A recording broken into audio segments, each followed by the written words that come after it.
You don't need to be a perfect parent. You don't need the right toys, the right schedule, the right sleep routine, or the right anything. What your baby needs from you is something you're already capable of giving, and most of it happens in the spaces between the big moments. The ordinary minutes, the transitions and the quiet stretches and the times when nothing in particular is happening. This video is about those minutes. Because here's what the research on early attachment actually shows. It's not the grand gestures that build a baby's sense of being loved. It's the small, repeated, consistent responses that accumulate over days and weeks and months into something the baby's brain encodes as safety, as belonging, as I am wanted here. That encoding happens early, earlier than most parents realize. And it shapes everything that comes after: the child's capacity for emotional regulation, their ability to form relationships, their baseline sense of whether the world is a safe place to exist in. So here are 7 things you can do today. Not complicated, not expensive, just present. 1. Respond when they cry. This sounds obvious, but it carries more weight than most parents understand.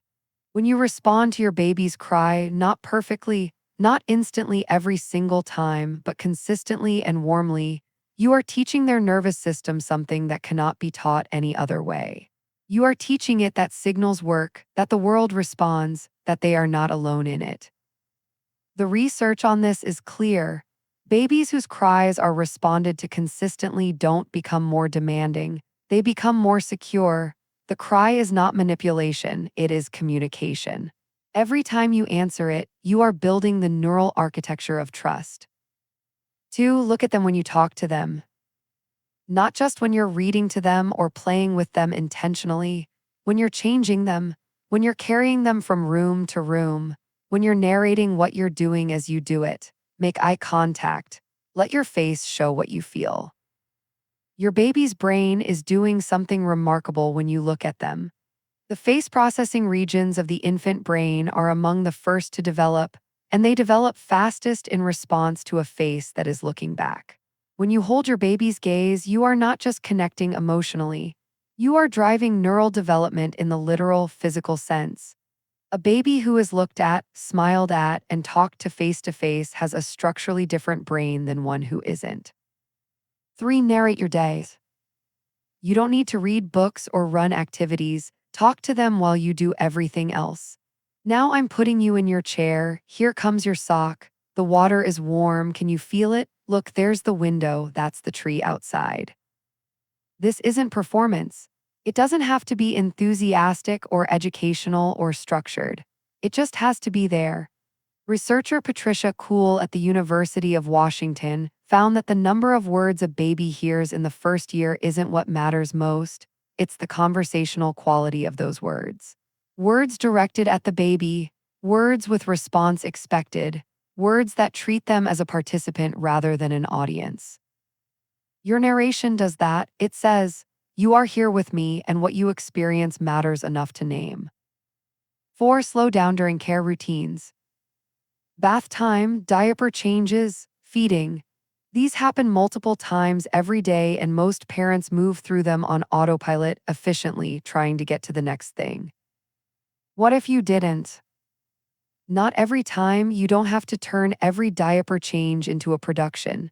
But some of the time, slow down. Make eye contact during the feed instead of looking at your phone. Talk during the bath instead of rushing through it. Let the diaper change be a moment of connection instead of a task to finish. These are the minutes your baby is fully awake and in your hands. Their senses are open. Their nervous system is taking everything in. A calm, warm, attentive caregiver during care routines isn't a luxury. It's co-regulation in action. Your regulated nervous system is quite literally lending itself to theirs. 5. Follow their lead. Babies communicate before they can talk. They turn their head toward what interests them. They reach, they look. They make sounds that aren't words but are clearly directed. They look away when they need a break and come back when they're ready. Watch for all of it. When they look at something, look at it with them. When they reach, help them get closer. When they vocalize, respond. When they look away, let them. This is called serve and return, and it's one of the most studied concepts in early childhood development.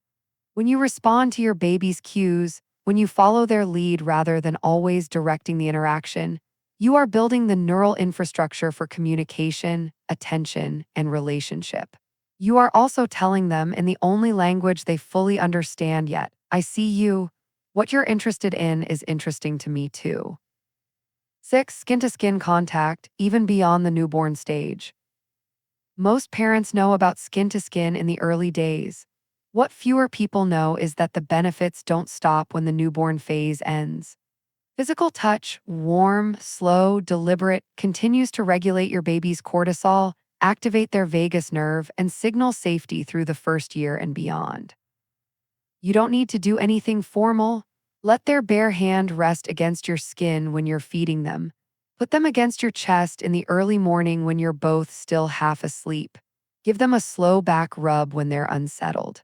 Let them feel the warmth of your hands.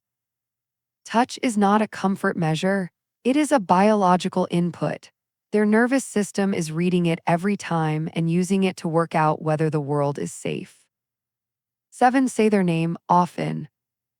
This one is small and it costs nothing, but it does something that matters.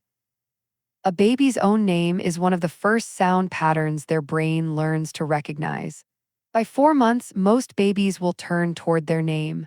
By 6 months, it's neurologically distinct. The brain responds to it differently than to other sounds.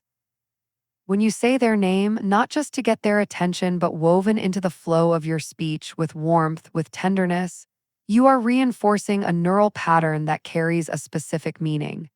This sound means me. This sound is said with love. I exist in this person's world and they know exactly who I am. Say it when you pick them up. Say it when you put them down. Say it when you're telling them what you see. Say it like it's your favorite word. Because for them, the sound of their own name spoken with love is one of the earliest experiences of being known. None of these things require you to be anything other than what you already are. They don't require money or time you don't have or energy you've already spent. They require presence, attention, the willingness to let the ordinary moments count. Your baby doesn't need a highlight reel of perfect parenting. They need a consistent, warm, responsive person who shows up in the small moments, who looks at them, talks to them, touches them gently, and answers when they call. That's what love looks like to a baby's brain, and you're already doing more of it than you know.